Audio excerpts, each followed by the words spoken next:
See. Welcome to the 2026 Travel Unity Virtual Spring Summit. I'm Megan Martins. I'm the founder of Nova HCM. It's an HR consulting business.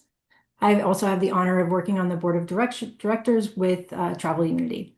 We're very excited that you're joining us for this session, whether live now or watching the video later. Thank you to our sponsors, Los Angeles Tourism, Visit Syracuse, Travel Alliance Partnership, the New York Yankees, New Orleans and Company, and Nova HCM. For those who are newer to Travel Unity is a nonprofit focused on making travel welcoming for people of all backgrounds and identities. This year is Travel Unity's 10th anniversary. Travel Unity helps the travel industry align with inclusive practices, lets people know about the breadth of careers in the travel industry, and creates toolkits for people to help advocate to make their communities more welcoming. If you're interested in supporting Travel Unity, please consider volunteering. All volunteers start with doing either a case study on inclusion in travel or a spotlight on a travel industry professional. You can also join a working group. If you have any questions on how to get involved with Travel Unity, email Ronnie, R-O-N-I, @travelunity.org. If you registered on the ticket site, you're entered in to win 2 tickets to a 2026 New York Yankees game. Each ticket is worth up to $320. We also will be giving away a couple of hardcover copies of Stronger Together, Building World-Changing Collaborations That Succeed by Nicole Mahoney. During the session, please be sure to use the chat to discuss throughout and at the end of the session. We welcome you to share any questions or comments. If you're not already part of the Travel Unity Alliance, please consider joining. There are individual and organizational memberships. There's also a discounted student and educator pricing. It's just $50 a year. If you like sessions like the one today, great news. Your membership includes the ability to come to Travel Unity's monthly Alliance meetings for free. All right, I'd like to invite Ronnie to kick off our last session of the summit, Caught in the Middle, Destinations in Uncertain Times. Thank you so much, Megan. All right, as Megan said, this is it. We've had a week. We started with Melvin in Meet Minneapolis, and we're going to end with God in Meet Minneapolis, along with folks around the country. I can keep rambling, but I would rather you hear from everybody else. So let's do some introductions. We'll start with Ga because I mentioned you. So who are you in this world?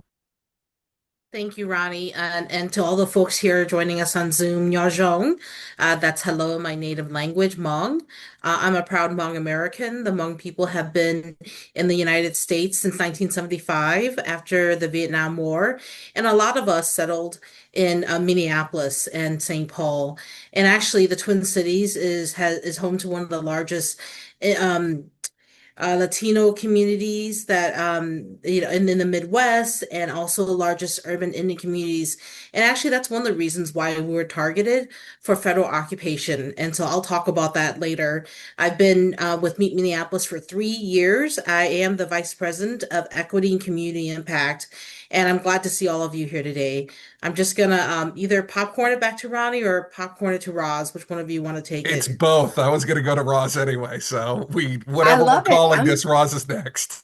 I'm feeling the love on this call. Good afternoon, everyone. I am in Chicago. I'm Roz Stuttley. I have the pleasure of serving as Vice President of Inclusive Tourism and Community Engagement at Choose Chicago. I'm a native Chicagoan, and I've been with Choose Chicago now for about 14 years or so this year, but in different roles and serving in different capacities. I'm very grateful for the role that I'm in now, and I've been leading our equity, diversity, and inclusion strategy for Choose Chicago for about the last 5 years or so. So thrilled to be on this call, thrilled to be with my colleagues, and I will pass it over to Rondel. Hi, everyone. Rondel Holder, the Vice President of Partnerships, Content, and Community at New York City Tourism. So that means the films, the photography, the articles around New York City, the DEI work within New York City. I am a native New Yorker, so very excited to be in this role and share these stories and do this work that I do that directly impacts communities. And just happy to be on here to discuss with you all today. Thank And you, Ronnie, I Rhonda. don't know who's next. Lauren's last, so Hi, everyone. My name is Lauren Bruggemans. I'm the Senior Director of Destination Stewardship and the Executive Director of our foundation at Visit Greater Palm Springs. I oversee our sustainability, DEI, youth engagement, and workforce development strategy programs and projects here. I've been in this role for almost 4 years now, and it's been such a pleasure to have worked with Ronnie and Travel Unity along those years. They've really helped us to create a lot of programs and figure out a lot of the ways that we approach this work. And yeah, I'm so happy to share this space with all of you. Thank you. All right, so we're gonna just start right into this. The first question is, um, why are the times we're living in not just business as usual? I'll start with Roz on this one. So why is today, as we record, March 26, 2026, not usual? Yeah, I know. And from our lens here in Chicago, I mean, we've definitely been a target for some of the larger national narratives that unfortunately we didn't get to create and unfortunately we can't control as well. However, we've learned that, when that happens, we have to be careful not to just continue doing business like we've just done it all the time, because that can feel a little bit tone deaf to our community and to our partners. So we have just leaned into the moment and just tried to continue to do our core work, remain really centered and committed to our values and what we represent as a destination. And then also just learning how to communicate and evolve in our communications as well. So that's a little bit about why it's not just business as usual, Ronnie, and how we are also handling some of the things that we are encountering as a destination as well. Thank you, Roz. Rondell, what is life like now for you in terms of what you're trying to navigate, and how is that working out? It's so many things. So yeah, definitely not business as usual. I should start by saying I started during COVID, so I started out with not business as usual at the organization. It was really interesting times. Everyone was fully remote. I didn't meet my coworkers for 8 months, 9 months in person. And so I think as a country, maybe even globally, I would say the past 5 years have been very interesting.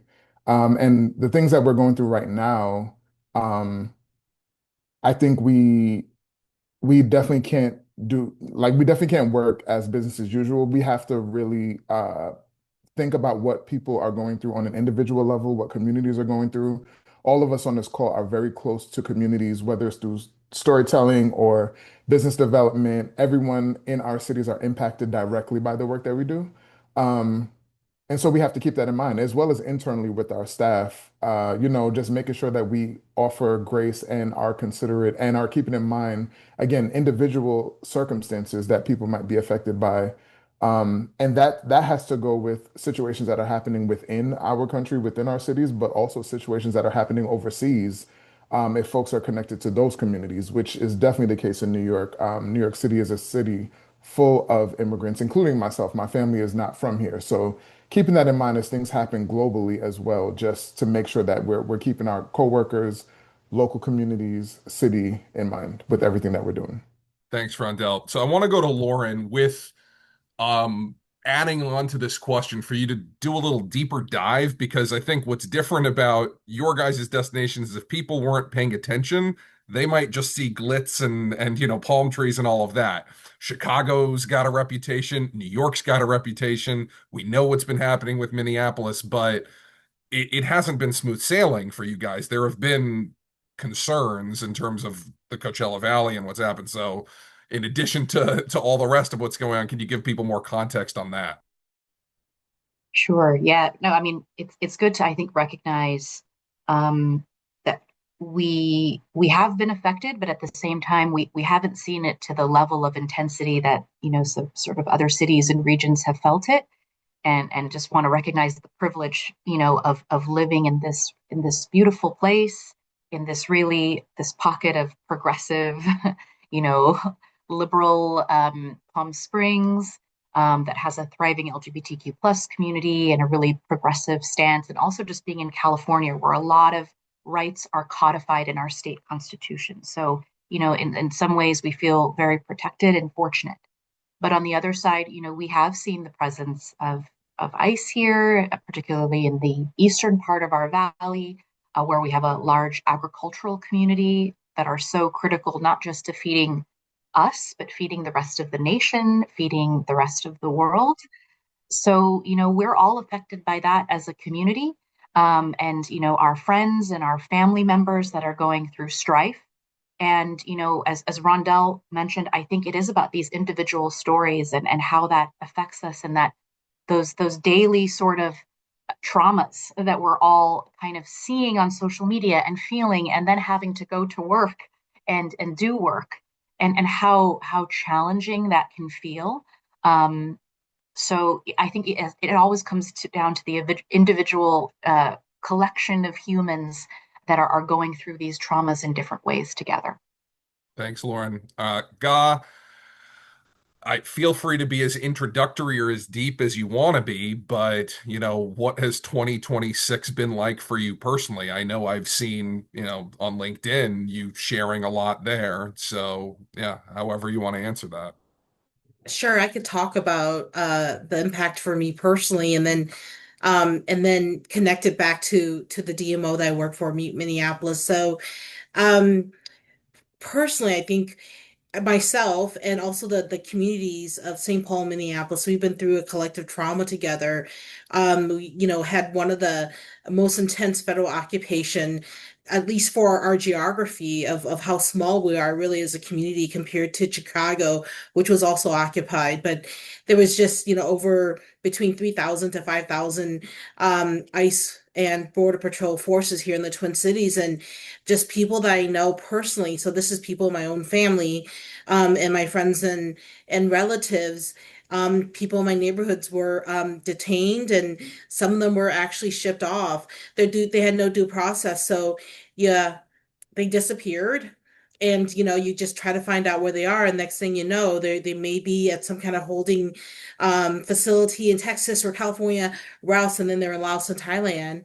And so it was really the federal occupation did not discriminate against who they were, who they were arresting and picking up. I mean, we are indigenous land right now. We're actually in the historical land of the Dakota people, and indigenous people were arrested and detained. So it was just really a traumatic experience. I know somebody that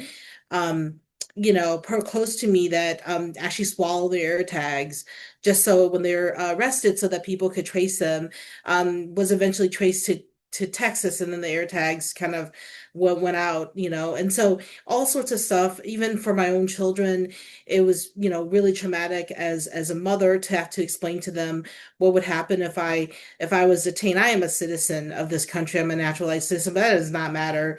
And so just the Twin Cities, we've had this collective trauma. Two people were killed. Um, and it was very public in the way that they were killed. The video was on social media and the news. My children saw it before I could, because they're on TikTok.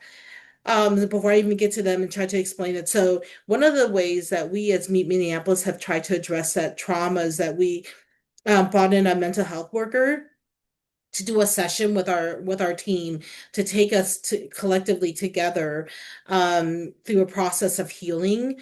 We're not there to like reconciliation yet. We're just in the process of trying to heal ourselves as individuals and then as staff members.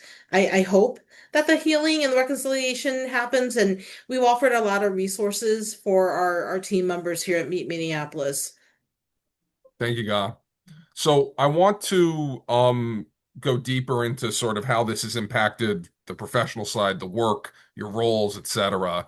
Um, so how have your jobs and your roles changed based on what's been happening, based on the perception of, your respective parts of the country, etc. We'll start with Rondell. Sure. So, like I said, internally, it's impacted us directly because it's not business as usual. We've had many coworkers speak up about not being able to deal, like Lauren said, just not being able to just show up and do the job with the same energy that they're used to bringing to work, and finding ways to navigate that. Also, those coworkers who are immigrants or come from immigrant families, again, scared to move around the city at times, or like, what if ICE was to show up at work? And it's unprecedented, really, for our generation. So we had to do a lot of digging. We had to connect with the Mayor's Office of Immigrant Affairs. We've had to connect with different legal services to provide resources for our staff, as well as mental health resources, just because it is a weight that everyone is dealing with. Um, so there's a bunch that we've had to gather and figure out to offer our staff. And then I would say externally, I mean, it's impacted everything. Like in our content and storytelling around New York City, we're always focused on communities. Like our job is to get visitors to New York City, not just in the typical tourist corridor, but to really drive them out to explore Brooklyn and Queens and the Bronx and Staten Island, and then the further northern and southern regions of Manhattan that they may not be used to, like Harlem and Lower East Side. All of these areas are full of people from all over the world.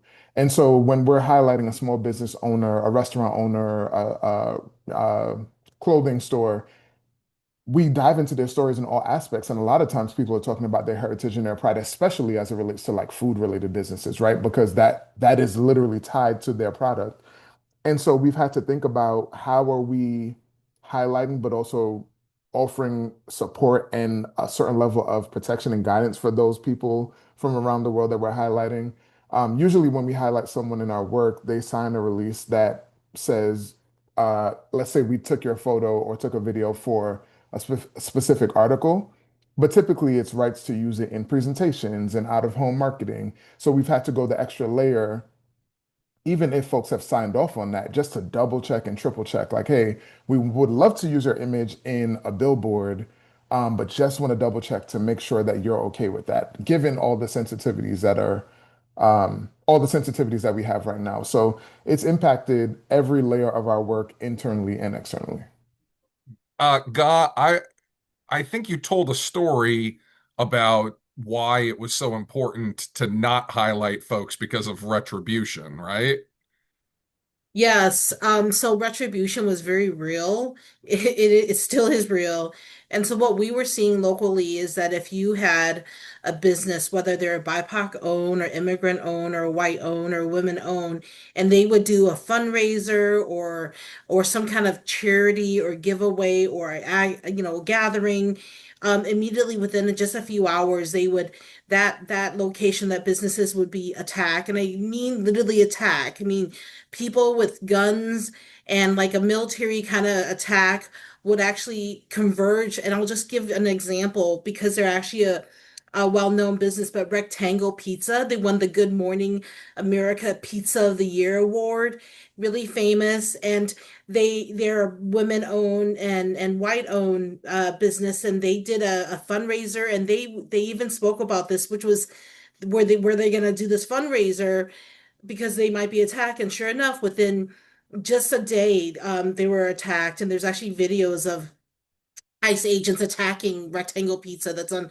social media. And what happened was people literally like started physically pushing back and like duking it out in front of Rectangle Pizza with the ICE officers, agents. And so I just bring that up as one example. There's so many to count. But that's one of the reasons why what Rondell said it was so important. We did something very similar at Meet Minneapolis where we wanted to give love and to highlight different businesses, but before we did that, we had actually contacted, and it took a lot of time to actually individually contact the businesses. Our partnerships team contacted them individually and said, do you want this to happen? Do you want us to highlight you? Would you rather not? And a lot of people said no, even though they could use the publicity. Normally would love for Meet Minneapolis to highlight them on our social media or any kind of campaign, but they just could not risk it. I mean, what one of our local business papers said was that we experienced in terms of the impact on our community with this ice occupation to like it was the same kind of impact that the dinosaurs had when the meteor exploded on this planet. Basically everything in terms of our businesses was obliterated, over $40 million lost in 1 month alone in the city of Minneapolis. And so that was one of the reasons why businesses were so hesitant to bring attention to themselves. And I just know personally, especially when we think about immigrant businesses, and this is like several generation of people invested in one business to get it started, to get it going. And sometimes that business actually feeds multiple families and people make it work. But so you're not just talking about, one business owner that was devastated. We're talking about, multi-generational, multi-families, whole clans, at least in the Hmong community, that was devastated through these businesses that were closed. Thank you, Ga. Roz, so how has what's been going on affected the day to day and sort of what your role looks like now? Yeah, it's a good question, Ronnie. On the one hand, Chicago, we are a diverse city. That's really core to who we are. We're a melting pot for so many different people of different backgrounds and abilities, and that's our strength. And so for us as a destination, that is something we continue to lean into. Now, what I will say is our goal for the past several years, especially as we've really built up our community efforts and those community relationships, has been to listen to the community and to really show up in the spaces that they want us to show up in, and then to not show up either in those spaces as well. So for us, that continues to be the approach. How are we listening to our community, and how are we showing up for them as well? And so that really hasn't changed. Do we have to be careful? Absolutely. But that goes back to listening to the community and asking and making sure we follow their guide on where we are representing and being thoughtful and intentional and strategic around that. So overall, we have continued to stay the course, which I am very proud of as a Chicagoan, and also on behalf of our organization and our destination, because I think it is important that that is what we continue to do. It is aligned with who we are, and it is aligned with where we're going as well. So that's a little bit about, where we are in our day to day and how our organization continues to move forward as well. Thank you, Roz. Lauren, Rondell was talking about some of the specific things that they're doing internally for team and, for community. I know that you guys have navigated that as well, and there's specific ways that you've been supporting folks in terms of offering services, et cetera. Can you tell us a bit about that? Sure. I think it started really with our CEO and in our executive leadership team just acknowledging that this is a traumatic time. I think, unfortunately, so often we see sometimes in organizations that it's just, your personal life is this and your professional life is this, and there's a separation. But it was a true acknowledgement that we're bringing all of these identities and our community identity to work. So I think it really started with a really just beautiful and thoughtful email from our CEO to the staff saying, like, we acknowledge and validate your feelings, that you are feeling distressed and stressed. And here are some resources within our community of how you can get support and help if you or a family member is experiencing, stress and trauma, be it mental health resources or being immigration resources. And I think, going a step further as well on, from our leadership team to say, we did some research to locate a local immigration attorney and say, we will cover that cost if a family member is experiencing, stress, trauma, and wants to have more help to navigate this world. So I think it was just the investment in the team that we've sort of always felt being, part of Visit Greater Palm Springs, but to see it in our most challenging and dark times, I think was really heartening for us. So I want to come back to a through line that was with Melvin and Jamie in our first session of the summit, where the role of DMOs, destination organizations, and literally the fact that there's so many names is kind of the point. That role has changed and is continuing to change. So looking at the other direction in terms of the communities coming to you personally within your role or your organization, what sorts of asks have you been seeing, or what have they been looking for from you, and how have you navigated when sometimes those needs might be beyond your scope personally in your role, your organization's needs, etc. We'll start with Ga to kind of continue the discussion we started with Melvin. Sure, thank you. Meet Minneapolis, when the federal occupation started, we were successfully rebounding from the pandemic that Rondell had mentioned earlier, and George Floyd's murdered and the civil unrest. So we had actually really just record-breaking numbers in the Twin Cities and Minneapolis in terms of our sales numbers. So we're actually really riding high on that as a DMO. And so what we found during the federal occupation was that we leaned in, as we did during the pandemic, into our strength, which is to be, truth gatherers and the share of good information when there's a lot of misinformation out there, especially with with the federal occupation. So that's what our partners are really looking for us, is to make sure that we're giving the most accurate information as possible, to be telling an authentic and true narrative of what was happening here in the Twin Cities. Another thing that we really leaned into was really our ability to help raise money. And so we had helped, and we didn't there are foundations and other people whose sole mission is to actually raise money. So we're letting them, raise the money, but we're really amplifying the work. And just in one of our asks alone, we're able to help raise $1 million within like a week through Minneapolis efforts. And so that was not just the only campaign. There were several different fundraising campaign. One was called the Salt Cure, that was specifically for small restaurants, where the restaurant was like less than 10 employees.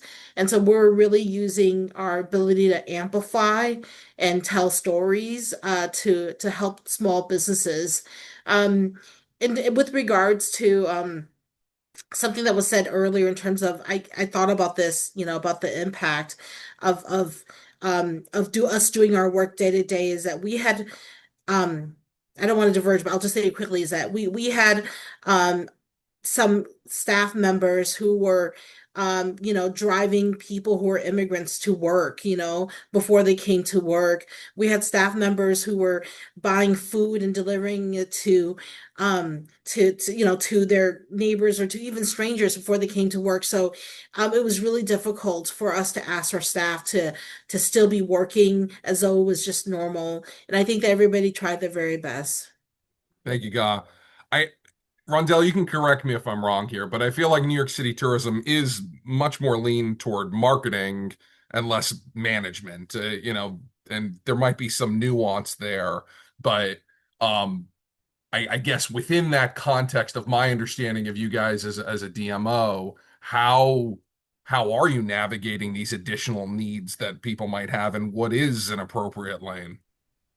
That is a good question. I mean, in terms of visitors, those same resources that we've shared with our staff, those that are external, we are sharing that with visitors as well. So we're actually in the process right now of putting that information up on our website, especially with World Cup coming into New York City this summer. We want to make sure that people that are traveling in from all over the world, number one, know that as the DMO for New York City, we know that we are a welcoming city, regardless of what ICE presence you might hear or any individual stories, because you do have to continue to reiterate that message so that people know what we stand for as New Yorkers, as the city, as we're representing visitors coming in, and then certain things are outside of our remit, and as it relates to legislation, for example, there we have parameters. Like there are certain things that we can do and amplify and promote. And as a DMO, there are certain things that are outside of that. So when it does get to that point, we're just upfront and honest. Like, here's what we can do, here's what we believe in. We're always very clear about that and very loud about that.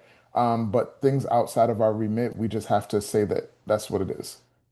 Thanks, Rondell. Roz, continuing that through line of what is and isn't your lane when people are coming and Yeah. saying, hey, we need Yeah, this. similar in terms of that storytelling angle. And what I want to bring out from our community, we were hearing a lot of conflicting narratives about Chicago through all of this. So for us, one of the approaches, and I think it was a very smart strategy, was to create an authentic space for the voices of Chicago to advocate for Chicago and for our city and to share the correct narrative, to kind of take that control back and tell the correct narrative of our city. So that's how the All for the Love of Chicago campaign was launched last year, which is very cool and a powerful mechanism for storytelling. It mobilized and brought stakeholders together. We literally had the governor of Illinois posting a video of himself on that platform, as well as other notable Chicagoans and regular residents, individuals from a variety of backgrounds and communities and languages as well. This is how we engage the community collectively to be an advocate and become a powerful outlet for our city. So this is a way for us to tell real stories about the city that we love, from residents and from businesses and visitors as well, and helping everyone feel empowered rather than helpless in the face of really unfortunate. And, my heart goes out to other cities and even individuals in our own city that have been impacted in really inhumane ways that none of us want to see or feel. It has been very hard and difficult on so many different levels, but those things we can do and the power and the control that we do have, we certainly have leaned into that. And All for the Love of Chicago has been one of those really great resources for us. Thank you, Roz. Lauren, I know that, a big part of your story is being proactive as an organization, but have there been circumstances where the community has come to you guys and has been looking for something, and how have you handled when you've heard those needs either directly or indirectly? Yeah, absolutely. I mean, I think just to touch a little bit on what Roz was saying before about just, we really stayed true to our values, right? Inclusion and community are part of our values, and telling the stories and the richness of the culture here is really important. We're going to continue to dig into that identity and also, position our destination as a place that's welcoming and inclusive. And it's not just about marketing. It's the spirit of our community, and it's what our community tells us as well they want the identity to be. But to go to your point, Ronnie, just about community coming to us, I'll just give something that actually just came up for us was supporting TSA workers. That's sort of just come up, for us, and we have deep connections, obviously to our local airport, and these folks are on the front lines, and we know that they're in need. With sort of the way everything is incredibly expensive right now, gas and food and all these pieces. Our community came to us to say, how can we help them, right? And so we're happy to play that role as that conduit, right? Doing the organization kind of behind the scenes, coordinating with the TSA supervisor, coordinating with our hospitality community. And because we have a foundation to sort of funnel through this donation piece, we've put something together now, and in just a day have already, are reaching, I think, close to like $5,000, which is really, really incredible to see our community coming together to rally and to support and to say, these are other folks. These are folks that need help right now. So that's just a kind of small example of how we can just activate our community to uplift others. That's great. And I'd love, for us to talk offline on how Travel Unity can share, that blueprint of how you guys pursued that. I want to start with Roz and then go to Rondel on this one, because there's the sort of, the federal piece to all this that's kind of newer, but the narrative of Chicago and New York are unsafe, dangerous places is a pretty consistent through line, at least in certain, in corners of messaging, for whatever reasons people might have to say that. So how do you deal when you're dealing with marketing and engagement and, promoting people coming to your destinations, those questions and concerns about safety? How directly do you address that? Do you just avoid? So how do you deal with the safety concerns of a traveler in general, and then specifically given the times we're in, Roz? Yeah, I will say, to start in terms of messaging, especially public messaging, we've avoided amplifying negative storylines. That's not something that we've leaned into. But we're very aware that there's a perception out there, and sometimes perception can affect decision making. So we have to be careful in how we address some of that negativity. So instead, what we've done and how we've leaned into this is how we highlight real experiences. I think our communications team has done a great job. We highlight the successes of Chicago, major events, record-setting meetings, visitors enjoying the city. And we've had to do a lot of work with our meeting planners as well, and providing some really detailed operational information separately as well. So for us, in terms of safety, that isn't a new, unfortunately, scenario that we've had to face, but it is very important for us to counter that with the positives of Chicago. And I would just share, in spite of everything that has gone on in the last year for Chicago, it happens to have been one of the most successful years as well for Chicago, meaning a lot of success in terms of meetings, still meeting in Chicago and having good attendance. A great summer. Hotels were very filled during a busy summer. We hosted two key events, both IPW and Destinations International. We all wanted to probably take a long nap after both of those events, but we hosted both of those in the same year. So you got to get a sense of the type of year that we were having in the face of everything happening in the world at the same time. So being very strategic in our communication strategy has been very important and supported, I think, us staying level and keeping the correct message out there. I'll also give an example of a newsletter that we now send on a weekly basis. There's leadership communications that go out. There are communications that go out to our key stakeholders as well. And these communications emphasize very real. What do we know? We're hearing a lot out of there. There's a lot of rhetoric, but what do we know? Because we're a trusted voice in our community. So what do we know? What's real and what's happening and how we're moving forward?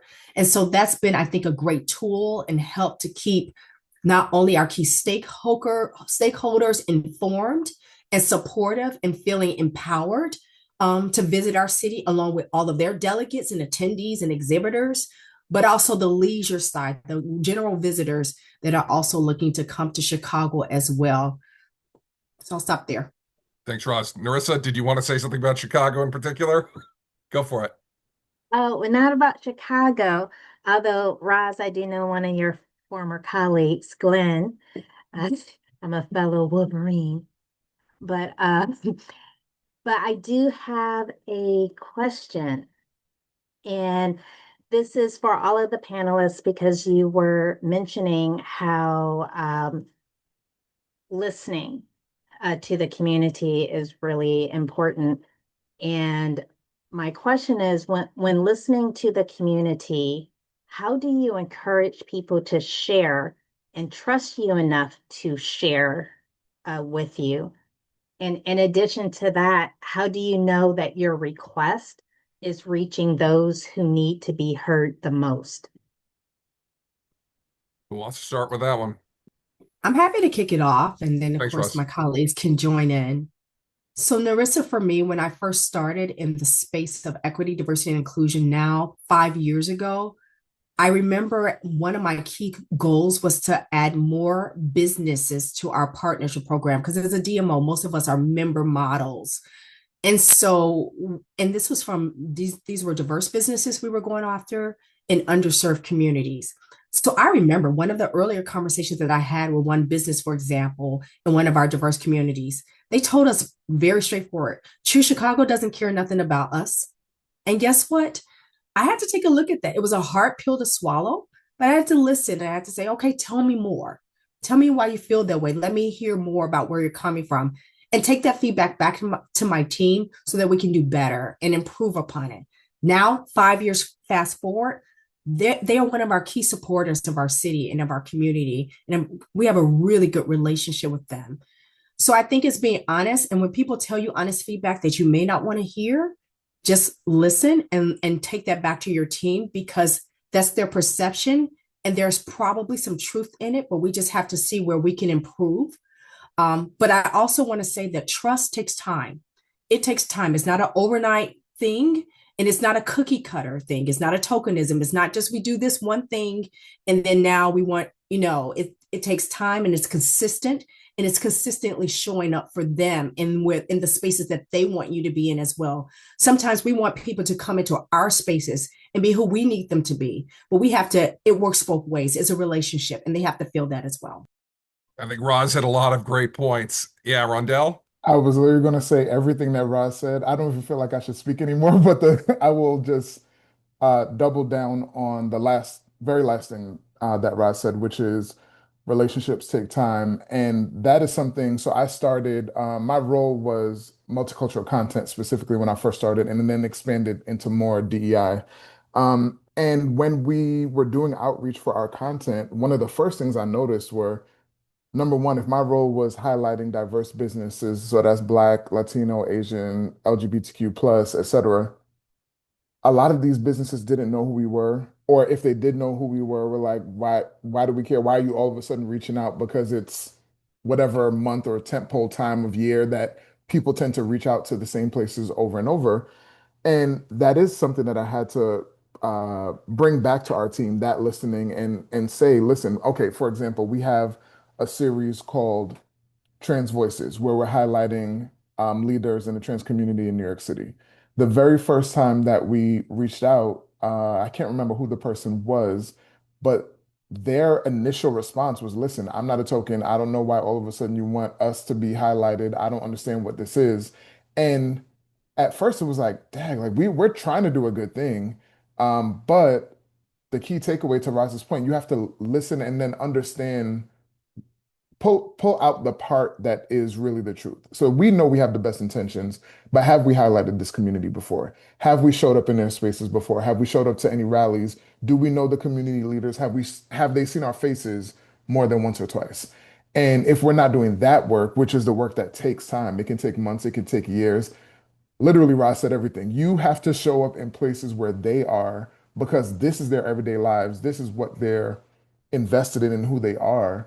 So if you're asking to highlight them, even though there is a benefit to that, obviously giving them exposure, or giving them a platform, you should have invested something into them, their time, their presence, supporting what they're doing. So I'll just, again, Ross said it all, but just doubling down on that point. Gar, Lauren, anything you want to add? Ga? So Roz and Rondell so eloquently put it, but we do very similar things at Meet Minneapolis, and I think what you're hearing, I think, is that I think there's already a shift in our industry to do community engagement and community impact and DEI differently. So I think that's overall, I could just synthesize that what you're seeing is a shift from heads and beds to true, authentic community building. I'll just leave it at that, and and then pivot it over to Lauren. Yeah, just really would just echo the same thing. It's about building relationships. It's about showing up, and it takes years to do so. And it's about investing in other spaces and communities, being really realistic about the barriers and challenges to that.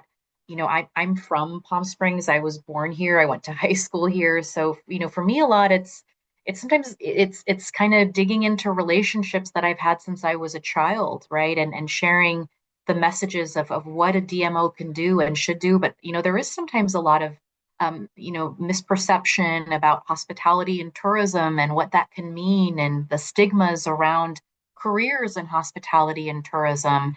So I think there's a lot of also like awareness building and investment, I think, that we need to make. And it sounds, like on this call, I have such wonderful leaders on this call that are really driving change in community and investing in our community and the people in them to build the relationships and to share. It's not just about the intention, right? But it's about the investment of time, energy, and resources into community. Roz? And if I could add one more thought, Ronnie, and this is why in climates like what we're navigating now, where there is a lot of rhetoric and challenges and negativity, that it's important to stay the course.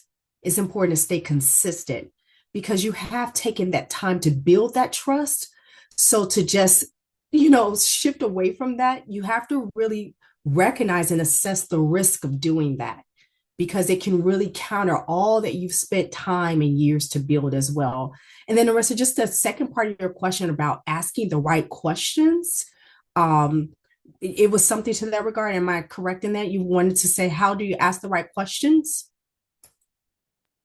I was asking, how do you know your request is reaching those who need to hear it the most? Because I have been in communities, smaller communities than yours, where I would share something that I learned because I may have been at a commission meeting or what have you. And then the community or resident is going like, I've never heard of that. I didn't even know about it. And so it makes you wonder if people are like speaking in an echo chamber or if they're really trying to reach. So that's why I was asking how do you know your request is reaching those who need to be heard the most? It's been helpful on our end to connect with some of those key leaders in community who kind of have a pulse and maybe have a little bit more of connection, whether that's a chamber of commerce or a community development corporation, just some of those key leaders, in addition to individual businesses. That's been helpful because they typically have a pulse and can be a guide for making sure the conversations and the topics and the opportunities that you're presenting to their community will resonate. All right. Um, Oh, God, I go for just it. wanted to say is that what's been really helpful for Meet Minneapolis is to build those lasting relationship is our corporate social responsibility and volunteering projects.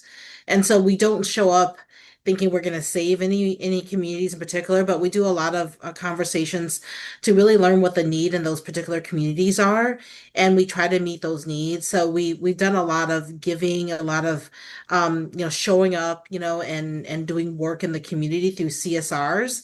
And actually, our staff loves it because it gives them an opportunity to engage in the community in a different way that they normally wouldn't. I'll just talk about our sales staff. I think, they're out there, they're making numbers, they're building certain relationships in a certain kind of way. And this gives our sales staff an opportunity to really engage with the community so they can turn it around and tell that more authentic story in the RFP to the meeting planners in a different way. And so it actually helps our staff sell the city in a more unique way. I think it's a double benefit. Recently, we just did a food drive for people who lost their SNAP benefits.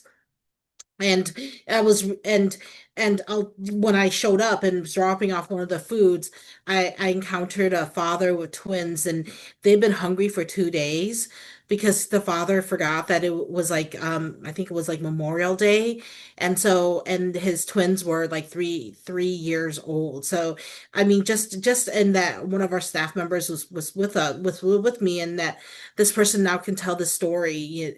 That's not just me as the equity person of how important it is for us to be in the community doing our work. And just to Rondell? add to that really quickly, I think touching on a little bit of what Roz, Guy, and Lauren said. So Lauren mentioned leadership. Leadership being on board and understanding the significance of DEI and supporting communities is super key. Um, I can speak for probably I think I know all of our CEOs and presidents of our organizations. They're all firmly behind supporting our communities and DEI, thankfully. Julie Coker, who's CEO and president of our organization, firmly stands behind that, also sent out a message in the height of everything that's going on right now. Um, to Roz's point, consistency is key. Um, because we've invested over time in these relationships, in these communities, and showing up, we're grateful that federally, given the stance on DEI, to have leaders that are allowing us to continue to be consistent when the general message is that this is not a focal point. We should not be talking about this. We should not be investing in this.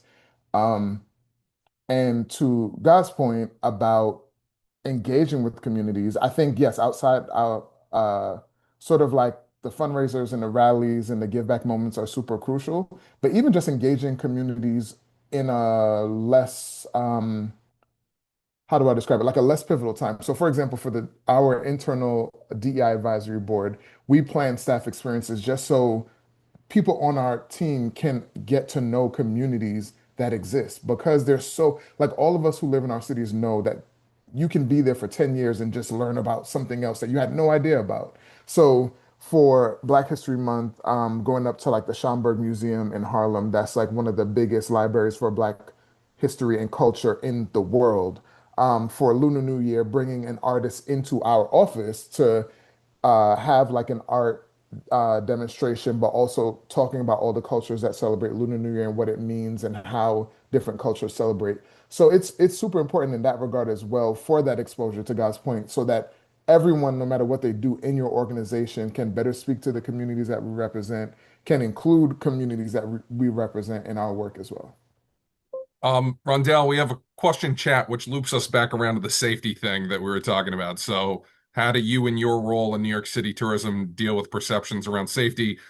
There's a lean in here on meeting planners, but I don't know if there's a difference also between how you convey that to meeting planners versus, families and others. But how do you deal with misperceptions and perceptions around safety and other things? Yeah, that was part of what I was saying, doubling down on everything Ross said. It's literally the same thing. Like New York City is gonna get people like to pick on the big dog. I will say that. Like when you're a well-known city, or well-known just entity in general, people like to pull apart and amplify the negative things and make it seem like that's the entirety of your city, that's the entirety of your destination, that's everyone's experience. When we all know, having been to everyone's destination, that that's not the case. So we really lean into the positive, we lean into the everyday stories, we lean into, we're not lying or acting like nothing ever happens. I mean, things happen literally everywhere in the world, but we literally do our job to share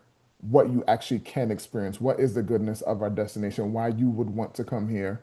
And and beyond that, like, feel comfortable exploring all of New York City, all five boroughs. Again, getting out of what the traditional tourist corridor is to explore the neighborhoods that you might not have before. That's really a lot of what our work is focused on. And I can add to that too from a meetings lens in terms of providing some proactive communications like emails, talking points, FAQs, briefings to clients and partners, making sure our sales team has trainings and messaging that they are empowered to share as well. Ultimately, we want to continue to control the narrative and focus on accurate and calm communication that's grounded in facts, not perception. So that's been kind of our approach as a destination. And just to add there on the meetings side, so much of that creating that inclusive environment, right, and that psychological safety that you would get at a meeting, it comes from that pre-work that we do as destinations to make people feel comfortable of attending. And just to give a quick example of that is we hosted the IGLTA global convention here in October, the International Gay and Lesbian Travel Association. And for us, that was a year's worth of planning, but there was a lot of rhetoric and sentiment about anti-LGBTQ plus, sort of sentiment in the US. And we had global, travelers from around the globe coming in. So one of the things we did is we filmed videos of the chief of police, saying your safety is top of mind. My team will be present, from the mayor of Palm Springs, from, our organization, even, Visit California's CEO, Carolyn Batetta, also gave that message again. It was about safety, inclusion, you're welcome here. And that wasn't just about, again, marketing and making sure there was high attendance. It was about genuinely ensuring that attendees felt that psychological safety to come to the US and to come to a destination that had their well-being as top of mind. Yeah. Yeah, I like to just talk about the weather because we've had, people pass and meeting planners or groups pass in Minneapolis because of our winter. So what we decided to was really lean into our winter and really try to designate ourselves as America's winter city. So we have a huge winter campaign called Winterapulous.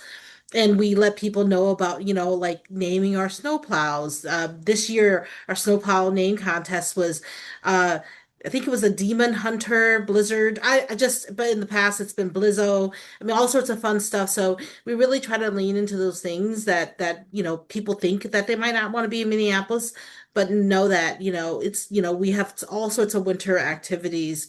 And so instead of treating as a negativity, treating as an asset. I know we're at time. Do people have another minute or two, or do you have to get going? All right, I'll take that as a minute or two. So, where I'd like to leave us is, we talked about difficult times. How are you taking care of yourselves and your colleagues, these days? Start with Rondell. Every day is a new day. I'll say that. I mean, we have to remember, I think, reorient and recenter ourselves in why we do what we do, why it's important. Because that helps for the motivation, especially in the face of all that's going on. But again, the grace that I think we all grant or I say we should be granting our coworkers, we should also grant ourselves. If we're feeling the feels in an extra deep way, communicate to your team. Let them know what you're going through. Take the time if you need a remote day, if you need just an hour to yourself to regather yourself, if you need those mental health resources, those things are for all of us, no matter what your position or your role, especially, in our role in DEI, we take in a lot, right? We take in a lot of energy, a lot of fears, a lot of concerns, and all fair, and it's fair that we do, but we also have to remember to take care of ourselves in that process as well. Lauren? Yeah, I just echo what Rondell said as well. And I think sharing, vulnerability and sharing your own fears, certainly as a leader, I think with the team, and to create these connections and build community within your teams, um, and really to find moments of joy wherever they can pop up. Sometimes I think where it's like we need to be on vacation and it be exact right circumstances to feel joy. But I think sometimes it's like just having a cup of coffee by yourself and, having a moment to reset and really recognizing those moments as little blessings in your day. Roz? Yeah, just as I shared, externally about listening to community, I also try to practice that internally as well and listen to our staff, and just allow them to lead us in where they need support. So one of the organizations or in our internal resource group is called Choose Compassion. And it's been a space where we've leveraged to celebrate cultural heritage, identity, to raise awareness on sensitive topics and issues that individuals of different diverse backgrounds encounter. And so even after this call, we have what we're called a sharing circle. And this is a safe space for us just to come together and just talk and share and listen and learn and support one another. So that's kind of where I'm leaning right now.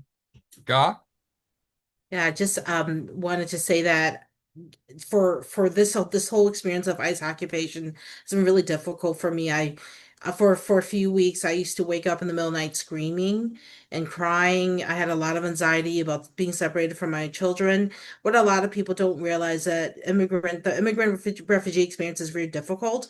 A lot of times people have gone through a lot of terrible things to actually even come to this country, and so it's like being double traumatized again by federal forces. And so what I tried to do was just to reach out, be really intentional to reach out to people of color and people that I know that are immigrants and refugees that are actually in our industry. Even if I didn't know them well, I would just reach out to them because I knew that they were probably going through maybe something similar to what I was going through.